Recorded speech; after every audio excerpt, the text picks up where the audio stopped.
Hello folks! Today Sunnymaster is going to talk us through his IMO Bullet Championship game. You'll see how he overcomes a blockade of archers, a mistap, choosing population instead of border growth, and some other misplays to eventually win with riders and roads. Welcome to the Poly Champions YouTube. Let's watch the replay. I'm eSpark. I'm the leader of the Arctic Wolves and a junior on the Huskies. And with me today is Sunnymaster. Hello, I'm Sunnymaster. I'm a pro player on the Kraken team, and I am here reviewing a game from the Bullet Grand Finals against Cosmos. Yeah, Cosmos is the host. He's in the south, and you're brown. You're away, and you're in the west. So what do you think of these spawns?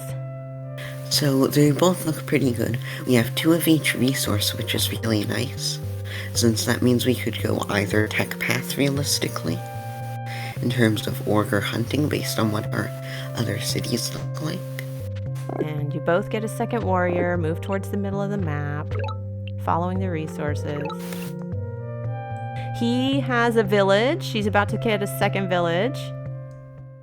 Yep, he's gonna get a second village, and with IMO, it's kind of tough to knock off villages since he won that Altar of Peace. He also has 2 animals on each of his cities, whereas I am more fruit reliant in my cities, which ends up leading me down a very different tech path from him. And then you meet on turn 3. So I get those stars, which is helpful. Oh, he picks up archery. That's a natural choice if we go for hunting first. Yes, archery is really strong, and he is able to apply a lot of pressure with that throughout the game. So I get an explorer here, which doesn't end up being the best. It kind of waffles around up in the north, and doesn't go where I want it to. Doesn't even reveal the tile of his middle village. So I end up feeling like I should go for another one. He upgrades his city, gets resources, and what does he get? Does he get an explorer in his middle city? Yes, he does. And this one also doesn't work out for him. We both had pretty bad explorers. Oh, look but at that. He misses the lighthouse down there. It's completely surrounded by mountains, which is quite annoying. No one's gonna get that lighthouse. Yeah, I mean, I would have to send in, like, a rider with climbing to step on the mountains. You'd need climbing, but pretty much inaccessible.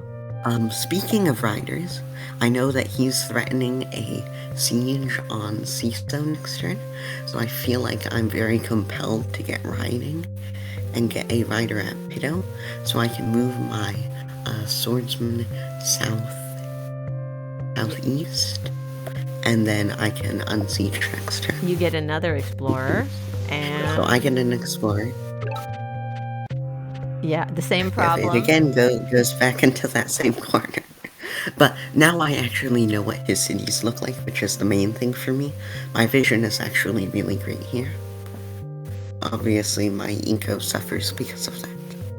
Yeah, and you can see he has 2 archers and a warrior in range. He's going to be able to siege CISO, that south city, so it makes sense. I kind of felt like he probably had those already, since I saw his archer hit my warrior last turn, and he could have easily trained one on capital.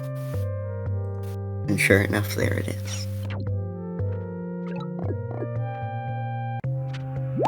Yeah, but you're able to unsiege because you have the rider waiting. I'm able to unsiege. So now I am up in cities, although not for long. He's threatening a lot of sieges in very different places. And I have 2 riders, which is a bit tricky. Could we go back to his turn? Alright, yeah, so his middle city is population capped, but he decides to commit with that warrior anyway, which isn't a bad decision. It just means that I'm going to be able to siege it, which might not be the best for him, but it's possible that much worth it for the extra aggression and the attack on my city of Posi. Yeah. Because if he can attack me in both Posi and CISO effectively, he's going to get one of them. And then he'll have a really dominating lead.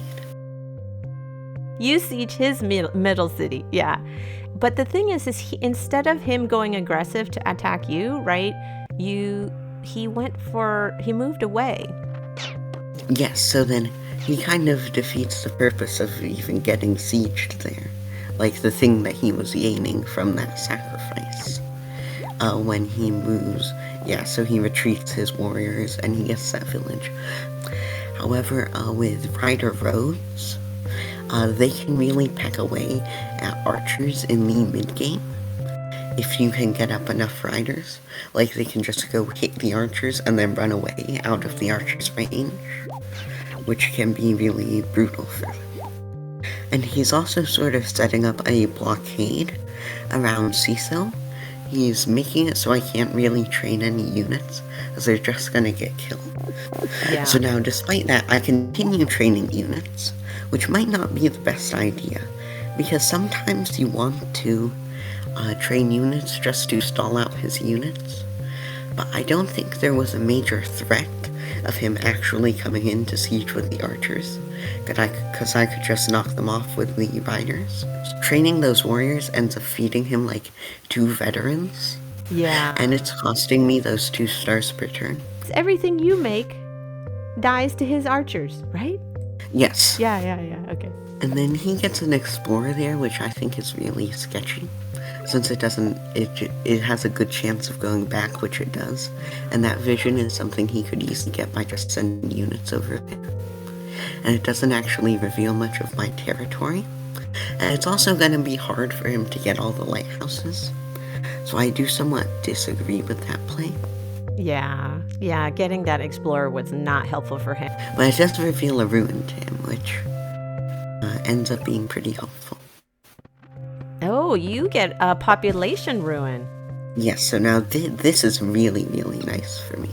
Because now I'm able to take the eco lead, and with hunting I can upgrade my capital, get a giant, and upgrade all of my cities to at least level 3. And I just want to point out, I think it's very smart that you upgraded CISO first, right? You upgraded that city to level 3, got the 5 stars back, and then used that to upgrade your capital and get a giant. So that was the right order to do it in. And then around here is where my mistakes start to come in. So I'm preparing an attack on Peefy, as I was sort of planning. And I'm thinking, like, with his archers going over here. With his archers back there, you're in a pretty good position to attack with your riders and then, like, bounce back to safety. You've also got a healthy amount of stars per turn. Yeah, so I just trained some units. I keep feeding him veterans. He gets 1 veteran, and I think he gets another down there. And he also gets killer much faster than me. So I get forestry.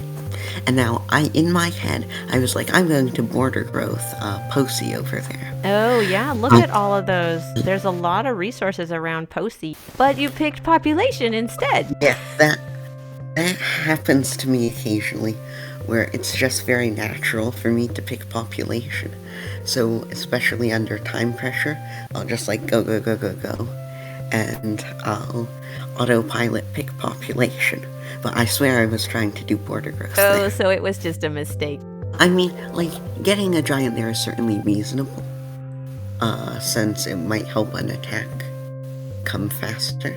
But again, with how I was playing very passively, moving my giant over in front of my city. Oh, so I was wondering why you moved the giant northeast instead of east towards the middle city. Is because if I moved onto that forest tile, he could theoretically bring his archers forward, and he would be able to shoot my giant 4 times, which I didn't like, but in hindsight, that would give my riders chances to move forward, especially with roads pretty soon. That would have been really deadly for him, and it would give him less time to focus on eco. Yeah, so maybe you should have moved your giant towards that middle city onto the forest, because then you could have made more units in CISO, because the archers either would have to deal with the giant or kill the new units in CISO, and like you said, give your riders more targets to attack. So it might have been worth it to sacrifice the giant to just get those other units in position. So he gets math from this ruin. He gets math from the ruin, which is really, really helpful for him. Like, possibly more helpful than my population ruin was. Because that's able to get him 2 giants just off the bat. Although with Killer, he's actually able to get 3, which thanks to me feeding him a bunch of kills at CISO, he's able to get pretty quickly. Yeah, I get the giant there, but now I'm getting pretty worried. Because I know he's going to be able to get at least 1 more giant. We were wondering in the chat if you were going to get roads and maybe even knights. Because knights could just plow So through now all of knights, I don't really like knights here, just because I think his giants would be too effective in terms of zone of control, and those defense boosted warriors are a bit annoying for knights. I think possibly a stronger player would be able to more comfortably go for knights. But I also had like 1 minute per turn, and I was going down to like 10 seconds at the end of every turn. Yeah. So I was struggling a lot with the clock here, which leads to a lot of misplays. Yeah. So you make a move here for Peefy, right? With your... Yes, and that, like, I could kind of tell it wasn't really going to work out. But you try to block. I think I do force him. You try to block with your right. I forced him to get climbing. I also forgot about the archer there, which is just And me you not get thinking math about it. and a catapult. I get math instead, which kind of makes sense given that I have low time, since math is a much more defensive tech, and I'm holding on to the hope that I can save CISO with a bunch of catapults. But unfortunately for me, with his killer monument, he's able to go org and then pop a giant there, which pushes this giant over. So it's right next to CISO. Although he could have actually sieged CISO that turn. But it's not really a big deal. It's only like 3 stars. But I still would have probably sieged it with that archer instead of shooting the rider. Yeah, you could have moved the archer out of the way and then siege with the warrior.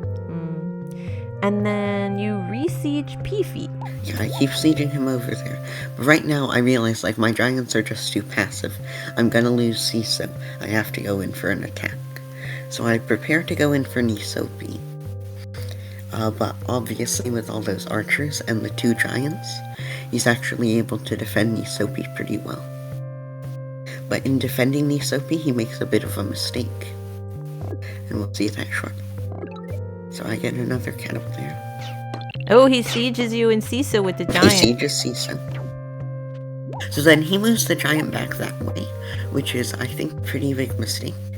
I think instead of moving it to the south, he should have moved it to the east. Because then he would be more prepared to defend Peefy, which is my main route of attack now. Since, like, you can see, like, once he moves those giants back, there's no point in stepping on Nisopi with anything except a rider just to get some stars out of him. And you're sieging both of his cities with riders. Now, they're gonna die, but you're denying him income. Yes, and with my giant coming over there, I'm pretty confident I'll get Peefy. Now, I know that if I can't get Peefy, then I will have lost this game. So you're really focusing on Peefy. That's your goal. Yes. Then I get that ruins climbing. And... right. So then he sort of panics, I think, here. And he sends at least one of his giants, Peefy. Yeah. He splits up his giants. So he sends one over to Peefy that doesn't end up doing much. He has one by CISO, which he sends to the capital, and one at Nisopi, which is there to frighten away my giant. But that doesn't actually do much, since, like, I'm already not going to be stepping at Nisopi. So instead, if he was to send those 3 giants over to my capital, he would be able to mount a very strong offensive push. He would be able to zone of control my riders, so he could simply bring in some archers, and like I could pop 1 giant on my capital, it seems. But like more than that, I just realistically can't do. And he'll have 3 giants right there. Yeah, I hear what you're saying. So he sends the 3 giants 3 different directions, where if he had just focused on your capital and sent all 3 of them, then you wouldn't have been able to deal with all 3 of them. Oh, you get a swordsman. That's not so helpful. Yeah, that's not really what I wanted. The swordsman gets his moment to shine later on in the game. So maybe later. He does something pretty cool. You get more catapults. Yeah, so I'm still constantly sieging his cities. I set up my catapults in a nice way. And he doesn't actually end up sniping my catapult, even though he could. I'm not sure why he would do that. I think he just didn't have time. And then him training an archer there is definitely too greedy. It means I'm still able to keep sieging him. Yeah. Roads. Yay! So I get Rhodes to siege him. And Rhodes also helps me get a giant in my capital. And then I'm able to siege both of those cities. Nice! When we go over to his perspective at the very start of turn 18, so I'm making 14 stars per turn, which isn't great. Like, I have 1 weak city and 2 decent ones. Like, he has 3 high-level cities, but he's actually only making 7 stars per turn. So it's really like he only has his high-level capital. Like, Nisopi isn't a big factor, because I'm just able to keep denying him any units and the stars. Yeah, sieging just to deny stars is a powerful tactic. He's able to unsiege easily, but he doesn't get that income. So now you have a bunch of catapults in the back. He has that 1 giant coming towards your capital. It's only 1 giant. I was actually thinking during the game, how can I Houdini this? Because I felt like I was in a good position, and I thought that if I was to Houdini it, it would be incredibly funny.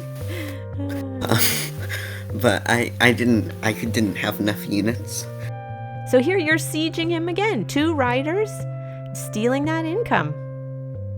That's a big advantage of riders for me, especially with Rhodes. So, but what are you going to do about this giant coming for your capital? Since I have math, I have 2 forests there. I can get a level 2 sawmill, which is enough to pop a giant there.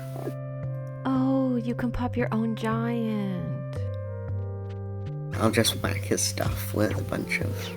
He does end up getting, like... It's 1 more giant this turn? Yeah, 1 more giant. He gets mining for the giant there, and then, okay, so you're... So then also, I'm making 7 stars per turn. Yeah. Because he's sieging my capital. Yeah. So, like, especially since I have low stars per turn, that 1 siege is actually really devastating. To my economy. It just means I can't train units this turn.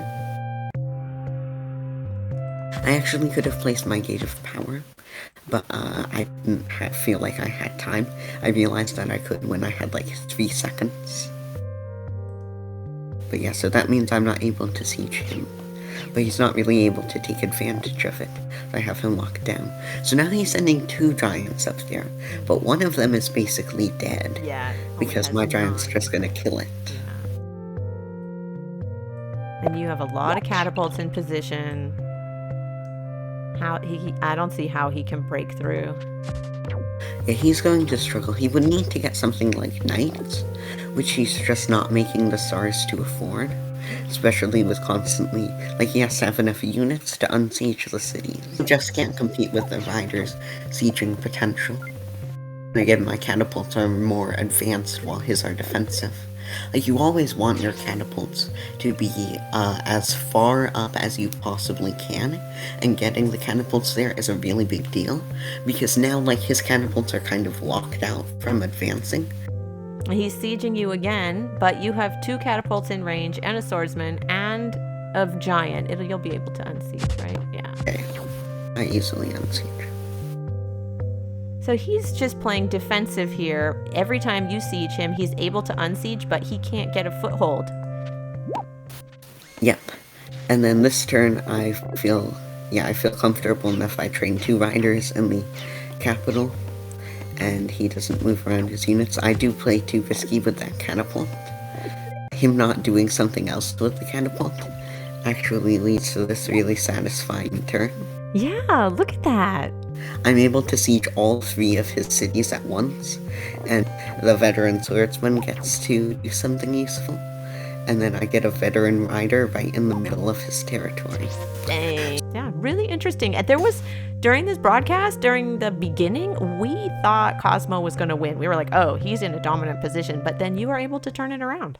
So I think this game shows that in Polytopia, you generally want to be on the attacking side of things, because like early on he was playing too passively with his archers in a way that allowed me to sort of build up, and then I played too passively with my giant and riders, which allowed him to start building up.